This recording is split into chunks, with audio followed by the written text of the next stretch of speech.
बिस्मिल्लाहिर्रहमानिर्रहीम। फरमान मुस्तफ़ा सल्लल्लाहु तआला अलैहि वसल्लम कि दिन भर में मुझ पर 50 बार दुरूद शरीफ पड़ेगा, कल क़यामत के दिन मैं उसके साथ मुसहफ़ यानी हाथ मिलाऊंगा। सल्लु अला हबीब सल्लल्लाहु अलैहि मोहम्मद। मुस्कुराना अजीम सुन्नत है हमारे। राशिद अतारी न्यू रूहानी इलाज लेके पेश खिदमत एक वजीफ़ा लेकर आया हूँ बीमारी से बचने के लिए।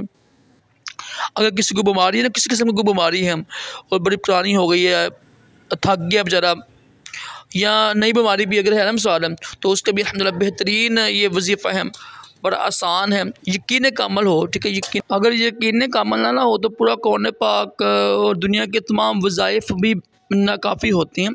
यकीन कामल हो तो बिस्मिल्लाह शरीफ भी काफ़ी होती है। अल्लाह की ज़ात पर यकीन कामल रखना ये तो ईमान का हिस्सा भी है ना। तो जिसको कोई बीमारी है ना और वो बेचारा तंग आया हुआ है, तो ये वजीफ़ा कीजिएगा, बड़ा आसान वजीफ़ा है। तो अव्वल खदरूशी पा लीजिएगा, या हय्यू पढ़ना है आपने सिर्फ 1000 मरतबा।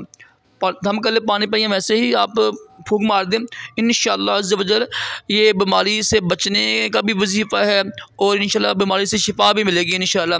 अल्लाह पाक हम सब को तमाम जिस्मानी रूहानी बीमारियों से महफूज रखे, दोनों जहानों की बलाइयाँ अता करे। सल्लु अला हबीब सल्लल्लाहु अलैहि मोहम्मद सल्लल्लाहु अलैहि वसल्लम।